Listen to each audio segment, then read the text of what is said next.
अध्याय 13 दृश्य 1 कुरुक्षेत्र का मौन प्रश्न। कुरुक्षेत्र की भूमि पर सूर्य धीरे धीरे अस्त हो रहा था। शंख शांत हो चुके थे, पर अर्जुन का मन अभी भी प्रश्नों से गूंज रहा था। अर्जुन ने कहा, हे प्रभु, मैं जानना चाहता हूं, ये शरीर क्या है, आत्मा क्या है, ज्ञान क्या है, और जो जानने योग्य है वो क्या है। रथ पर विराजमान थे स्वयं योगेश्वर श्री कृष्ण। उनके अधरों पर हल्की मुस्कान थी, मानो वे प्रतीक्षा कर रहे हों इस प्रश्न की। ए चार एक स्त्रभ दृश्य दो शरीर एक खेत क्षेत्र। श्री कृष्ण बोले, हे अर्जुन, यह शरीर एक स्ट्रॉन्ग क्षेत्र के समान। जैसे खेत में बीज बोए जाते हैं, वैसे ही शरीर में कर्मों के बीज बोए जाते हैं। जो बीज बोया जाता है वही फल बनकर उगता है। यह शरीर पंच महाभूतों से बना है, पृथ्वी, जल, अग्नि, वायु और आकाश। इसके साथ मन, बुद्धि और अहंकार भी जुड़े हैं। इच्छा, द्वेष, सुख, दुख, ये सब ईशे खेत में उगने वाली फसलें हैं। दृश्य क्षेत्र खेत का जानने वाला। परंतु हे अर्जुन, श्री कृष्ण ने कहा, जो इस शरीर को जानता है वो है स्ट्रॉन्ग क्षेत्र आत्मा। शरीर बदलता है, बूढ़ा होता है, नष्ट होता है, पर आत्मा न जन्म लेती है न मरती है। जिस प्रकार किसान खेत से अलग होता है, वैसे ही आत्मा शरीर से अलग है। जो यह अंतर समझ लेता है वही सच्चा ज्ञानी है। दृश्य 4 सच्चा ज्ञान क्या है? अर्जुन ने पूछा, प्रभु ज्ञान क्या है? श्री कृष्ण बोले, ज्ञान केवल पुस्तकों में नहीं, ज्ञान है नम्रता, अहिंसा, क्षमा, सरलता, गुरु की सेवा, आत्म संयम, विषयों से वैराग्य, जन्म मृत्यु के दुख का चिंतन। जो इन गुणों को धारण करे वही ज्ञानी है, बाकी सब अज्ञान है। दृश्य 5 जानने योग्य परम तत्व। अब श्री कृष्ण ने आकाश की ओर संकेत किया। जो जानने योग्य है वह है परम ब्रह्म। वह हर जगह है, हाथ पैर रहित होकर भी सब जगह पहुंचता है, नेत्र रहित होकर भी सब कुछ देखता है। वह भीतर भी है, बाहर भी है। वह प्रकाशों का भी प्रकाश है, अंधकार से परे है। वही परमात्मा हर हृदय में विराजमान है। दृश्य 6 प्रकृति और पुरुष। श्री कृष्ण ने समझाया, प्रकृति शरीर, मन, इंद्रियां कर्म करती है। पुरुष आत्मा केवल साक्षी है। जब आत्मा प्रकृति से जुड़ जाती है, तब जन्म मरण का चक्र आरंभ होता है। और जो ये जान लेता है कि मैं शरीर हूं, आत्मा हूं, वह मुक्त हो जाता है। दृश्य 7 मोक्ष का रहस्य। कुरुक्षेत्र की हवा स्थिर हो गई। श्री कृष्ण बोले, हे अर्जुन, जो हर जीव में एक ही परमात्मा को देखता है वह किसी से द्वेष नहीं करता। जो समझ लेता है कि आत्मा अकर्ता है और प्रकृति ही सब कार्य करती है, वह बंधन से मुक्त हो जाता है। अंतिम संदेश। अर्जुन की आंखों में अब संशय नहीं था। उसे समझ आ गया, ये शरीर एक खेत है, आत्मा किसान है, कर्म बीज है और परमात्मा वह है। अध्याय 14 दृश्य 1 अर्जुन का अगला प्रश्न। कुरुक्षेत्र की भूमि पर हल्की हवा चल रही थी। अर्जुन से शांत था और उसके भीतर एक और जिज्ञासा उठी। उसने रथ पर विराजमान योगेश्वर श्री कृष्ण से पूछा, यदि आत्मा शुद्ध और अकर्ता उसे कौन बांधता है? श्री कृष्ण मुस्कुराए। दृश्य 3 गुणों का रहस्य।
पर रजस मनुष्य को कर्म के बंधन में बांध देता है। फल की इच्छा और फिर निराशा। दृश्य 5। तमस गुण, अज्ञान और जड़ता। तमस अंधकार है, यह आलस्य लाता है, मोह पैदा करता है, भ्रम और निद्रा बढ़ाता है। तमस प्रधान व्यक्ति निर्णय नहीं ले पाता, वह टालता रहता है, जीवन में ठहराव आ जाता है। तमस आत्मा को गहरी नींद में बांध देता है। दृश्य 6। गुणों का खेल। श्री कृष्ण बोले, कभी सत्व बढ़ता है, कभी रजस, कभी तमस। जब सत्व बढ़ता है, ज्ञान प्रकट होता है। You have come, जब रजस seeker. बढ़ता है, लालसा जागती Embrace the है। light जब within. तमस बढ़ता है, अज्ञान छा जाता है। मनुष्य का स्वभाव इन गुणों के अनुपात से बनता है। दृश्य 7। मृत्यु के बाद क्या। अर्जुन ने पूछा, प्रभु मृत्यु के बाद क्या होता है।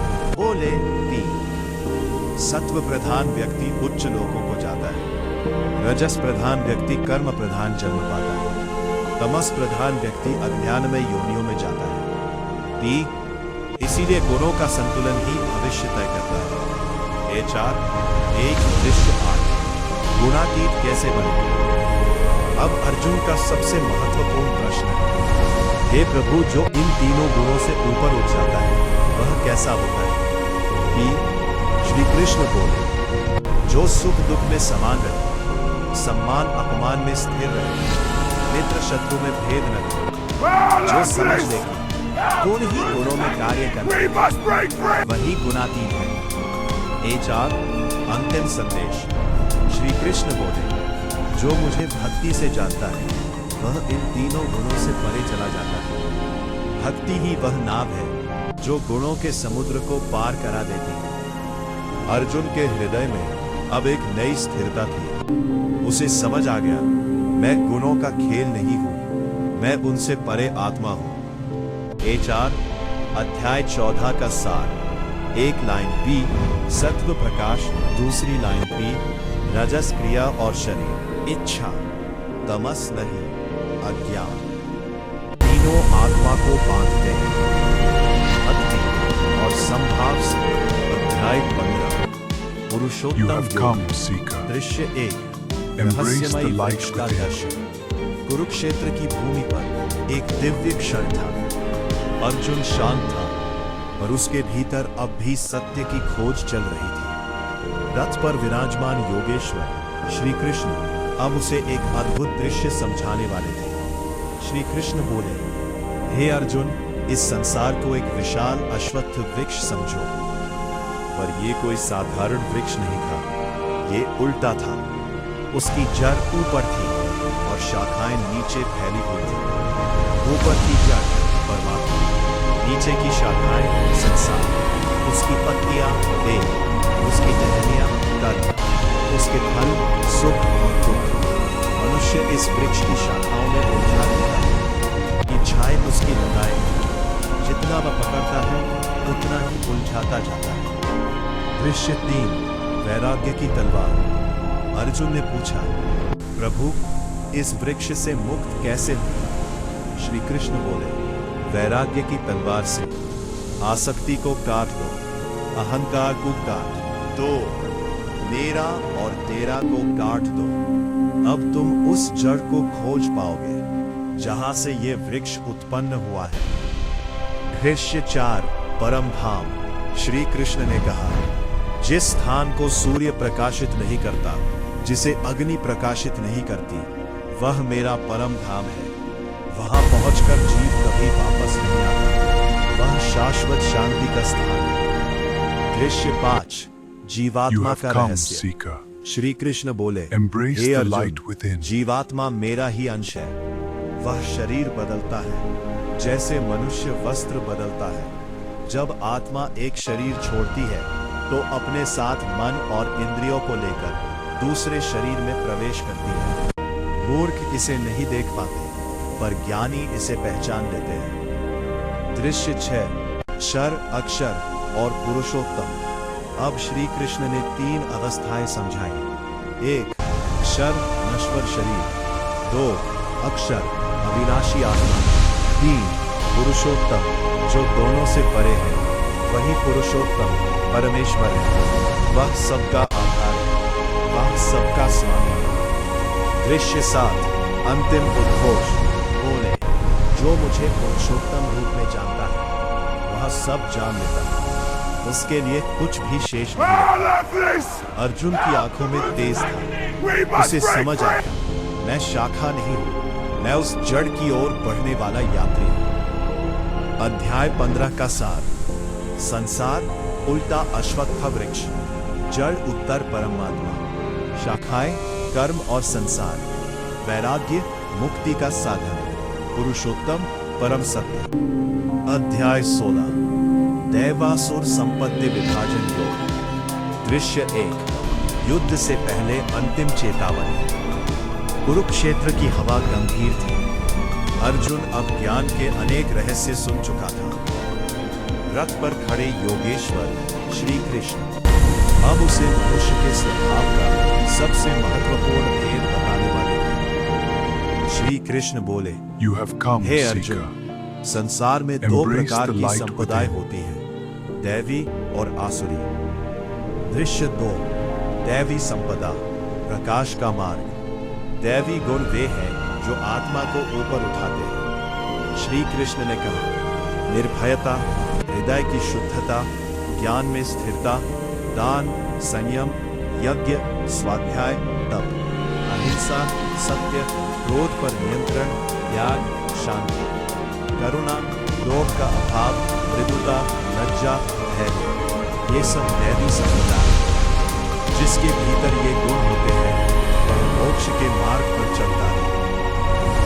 फायर। दृश्य 3, आसुरी संपदा, अंधकार का मार्ग। अब श्री कृष्ण का स्वर कठोर हुआ। अहंकार, दंभ, घमंड, क्रोध, कठोरता, अज्ञान है। ऐसे लोग कहते हैं, ये संसार बिना ईश्वर के है, सब कुछ केवल भोग के लिए है। वे इच्छाओं में उलझे रहते हैं, धन और शक्ति के मद में डूबे रहते हैं। उनका जीवन लालसा और भय से भरा होता है। आप दृश्य 4, आसुरी मन की सोच। श्री कृष्ण ने बताया, आसुरी स्वभाव वाला व्यक्ति सोचता है, आज इतना पाया, कल और पाऊंगा, मैं शक्तिशाली हूं, मैं ही श्रेष्ठ हूं। वह अपने अहंकार में डूब जाता है, पर उसका अंत दुख में होता है। दृश्य 5, 3 नरक के द्वार। अब श्री कृष्ण ने सबसे गंभीर चेतावनी दी। काम, क्रोध, लोभ, ये 3 नरक के द्वार हैं। You have जो come, इनसे दूर Seeker. रहता है, वह स्वयं का Embrace कल्याण the करता light है। within. जो इनका अनुसरण करता है, वह पतन की ओर जाता है। दृश्य 6, शास्त्र का महत्व। श्री कृष्ण बोले, जो शास्त्रों को त्याग कर मनमानी करता है, वह न सुख पाता है, न सिद्धि, न परम गति। इसलिए जीवन का मार्ग धर्म और शास्त्र के अनुसार चुनो। दृश्य 7, अंतिम संदेश। अर्जुन अब समझ चुका था, युद्ध केवल बाहर नहीं, वो भीतर भी है। दैवी और आसुरी प्रवृत्तियां हर मनुष्य के भीतर युद्ध करती हैं। श्री कृष्ण बोले, हे अर्जुन, दैवी गुणों को अपनाओ, आसुरी प्रवृत्तियों को त्यागो। यही सच्चा धर्म है, यही मुक्ति का मार्ग है। अध्याय 16 का सार। दैवी गुण मोक्ष का मार्ग, आसुरी गुण बंधन और पतन, काम, क्रोध, लोभ, नरक के द्वार, शास्त्रानुसार जीवन, कल्याण।